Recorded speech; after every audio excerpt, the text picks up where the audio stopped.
14 अगस्त 2005 सुबह का वक्त था। हेलियोस 522 फ्लाइट साइप्रस के लानका इंटरनेशनल एयरपोर्ट से ग्रीन के एथेना एयरपोर्ट के लिए उड़ान भरती है।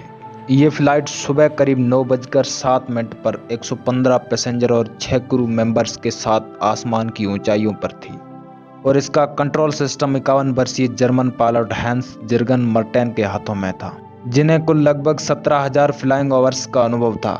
वही को पायलट की कमान 51 वर्षीय पायलट पैम्पोस चार्ल्स संभाल रहे थे, जिन्हें लगभग 7,500 फ्लाईओवर का अनुभव था। फ्लाइट ग्राउंड से टेक ऑफ करने के 5 मिनट पश्चात यानी 9:12 पर प्लेन लगभग 12,000 फीट की ऊंचाई पर था। इसी ऊंचाई पर पहुंचते ही प्लेन की कॉकपिट में अचानक एक अलार्म बजता है। जब पायलट उस अलार्म की जांच करता है तो वह पाता है कि टेक ऑफ कॉन्फ़िगरेशन अलार्म बज रहा है, जिसे देखने के बाद दोनों पायलट हैरान हो गए। वो इसलिए क्योंकि टेक ऑफ कॉन्फ़िगरेशन अलार्म तभी बजता है जब प्लेन ग्राउंड पर होता है। ऐसे में 12,000 फीट की ऊंचाई पर इस अलार्म का बजना दोनों पायलट के समझ से बाहर था। स्थिति की गंभीरता को भांपते हुए उन्होंने एयर ट्रैफिक कंट्रोल यानी एटीसी से संपर्क साधना ही उचित समझा। फिर उन्होंने एटीसी से संपर्क कर बताया कि उनके विमान में टेक ऑफ कॉन्फ़िगरेशन अलार्म बज रहा है। पायलट एटीसी से संपर्क कर ही रहा था कि प्लेन की कॉकपिट के कंट्रोलर में सभी अलार्म एक साथ बजने लगे। अलार्म की तेज आवाज के कारण पायलट की आवाज एटीसी तक पहुंच ही नहीं पाई।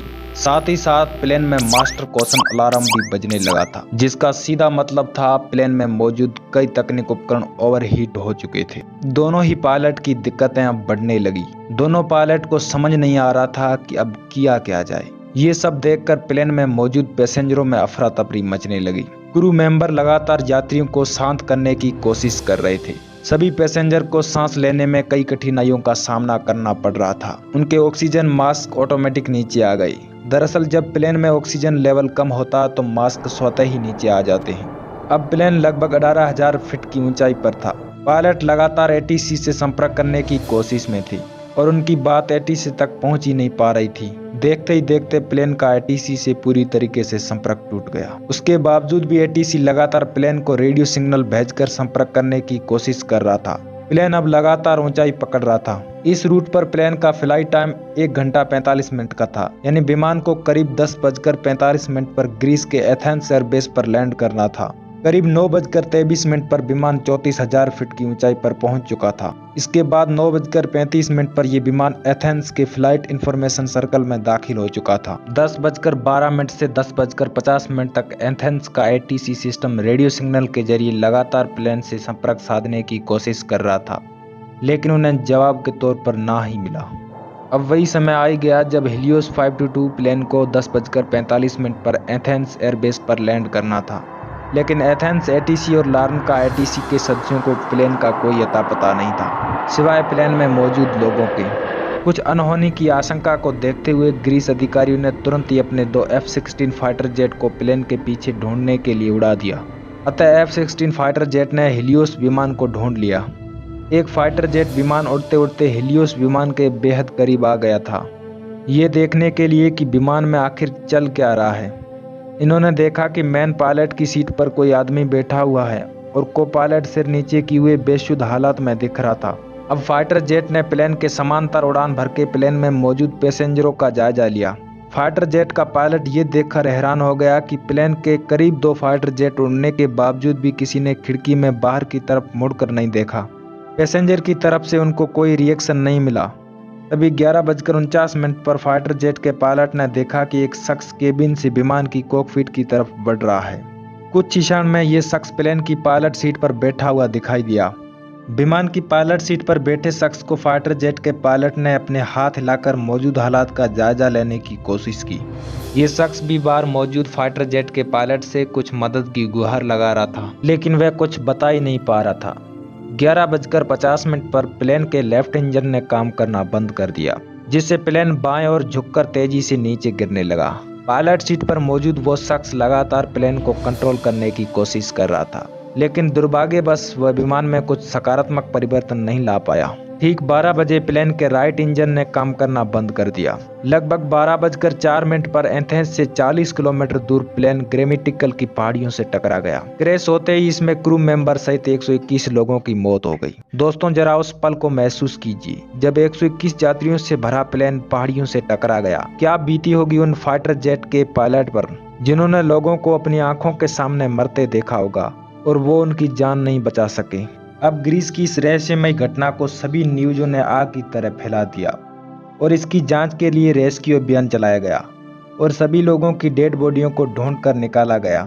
जब डेड बॉडियों की लैब में मेडिकल ऑटोप्सी की गई तो चौंकाने वाली बात निकलकर सामने आई।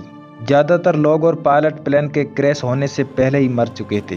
तो यहाँ एक बात सामने आती है कि प्लेन क्रैश से पहले ही पायलट की मौत हो चुकी थी, तो 2 घंटे से विमान को कौन उड़ा रहा था। जैसा कि हमने वीडियो में पहले एक शख्स का जिक्र किया था, वह महान शख्स एंड्रियास प्रोड्रोमो थे, जिन्होंने लास्ट तक प्लेन को संभाल रखा था, जिसकी आवाज़ ही बाद में एटीसी को सुनाई दी।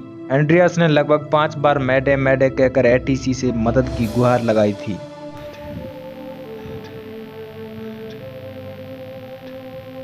एंड्रियास के पास यूके पायलट का लाइसेंस तो था, लेकिन इतना एक्सपीरियंस नहीं था कि वो बोइंग 737 विमान को कंट्रोल कर सके। लेकिन बावजूद इसके भी वो प्लेन को घनी आबादी से दूर ले जाने में कामयाब रही। जब एक्सपर्ट ने इसकी जांच की तो पाया कि जब प्लेन लेफ्ट साइड से झुक गया था तो उस समय उसके लेफ्ट इंजन में फ्यूल खत्म हो चुका था। लेकिन अभी तक इस हादसे की जड़ तक पहुंचना बाकी था। तभी अचानक एक्सपर्ट टीम के एक ऑफिसर की नज़र एक बटन पर पड़ी। ये बटन प्रेशराइज कंट्रोलिंग का था। इसे देखते ही उस एक्सपर्ट को पूरी कहानी समझ में आ गई। आपकी जानकारी के लिए हम बता दें कि प्रेशराइज बटन पूरे विमान में एयर प्रेशर कंट्रोल रखता है। जनरली विमान के इंजन बाहर की हवा को थोड़ा थोड़ा करके अंदर की ओर भेजते रहते हैं ताकि जहाज का ऑक्सीजन सिस्टम कंट्रोल हो सके। आमतौर पर इस बटन को ऑटो मोड पर ही रखा जाता है। अगर इसे मैनुअल मोड पर किया जाए तो पायलट को इसका ध्यान रखना पड़ता है। अब हादसे की जड़ तक पहुंचने के लिए हमें घटना के एक दिन पहले जाकर जानना होगा। जब बोइंग 737 जहाज अपनी रूटीन सर्विस पर गया हुआ था, वहां पर इसकी अच्छी जांच करके सर्विस की गई। वहां पर इस बटन को मैनुअल मोड पर कर दिया गया था और इसे पायलट को सौंप दिया। विमान टेक ऑफ करने से पहले पायलट और को पायलट का ध्यान ही इस ओर नहीं गया कि उनके विमान का प्रेशराइज बटन मैनुअल मोड पर स्विच किया हुआ है। इस कारण जैसे जैसे प्लेन ने ऊंचाई पकड़ी, प्लेन में ऑक्सीजन लेवल कम होने लगा, जिससे प्लेन में मौजूद पैसेंजर को सांस लेने में दिक्कत होने लगी। जैसे टेक ऑफ कॉन्फ़िगरेशन अलार्म बजा, पायलट ने इसके पीछे की जांच शुरू कर दी। दुर्भाग्य से उनका ध्यान एक बार भी कॉकपिट में मौजूद इस बटन की ओर नहीं गया। अब कॉकपिट में ऑक्सीजन की मात्रा घट चुकी थी, जिससे दोनों पायलट बेहोशी की हालत में जाने लगे। विमान के ऑक्सीजन मास्क स्वतः ही नीचे आ चुके थे। विमान में ऑक्सीजन मास्क तो सभी यात्रियों को मिल चुका था, लेकिन वह सिर्फ 12 मिनट तक ही ऑक्सीजन दे सकता था। लेकिन कॉकपिट में ऑक्सीजन मास्क अपने आप नीचे नहीं आते। अब विमान में मौजूद सभी लोग एक एक करके बेहोश होने लगे और ऑक्सीजन सप्लाई बंद होने पर सभी एक एक करके दम तोड़ रहे थे। अब विमान ऑटो पायलट मोड पर एथेंस की ओर आगे बढ़ रहा था। एक समय ऐसा आया जब प्लेन में मौजूद सभी लोगों ने दम तोड़ दिया था, केवल एक शख्स को छोड़कर। ये थे फ्लाइट अटेंडेंट एंड्रियास प्रोड्रोमो। अब आप सोच रहे होंगे कि एंड्रियास इतनी देर तक बिना सांस लिए कैसे जिंदा रह पाए, तो हम आपको बता दें कि एंड्रियास गहरे समुद्र में स्कूबा डाइविंग किया करते थे, जो अपनी सांसों को लंबे समय तक रोकने में सक्षम थे। लंबे समय से ऑक्सीजन की कमी से उनकी हालत खराब हो चुकी थी, लेकिन जैसे तैसे करके वे प्लेन की कॉकपिट तक पहुंचे और प्लेन को कंट्रोल करने लगे। लेकिन ये प्लेन एथेंस तक पहुंचते पहुंचते यात्रियों की जगह लाशों से भर चुका था। एंड्रियास अंत तक प्लेन को कंट्रोल करने के लिए लगे रहे, लेकिन दुर्भाग्यवश वे सफल नहीं हो पाए।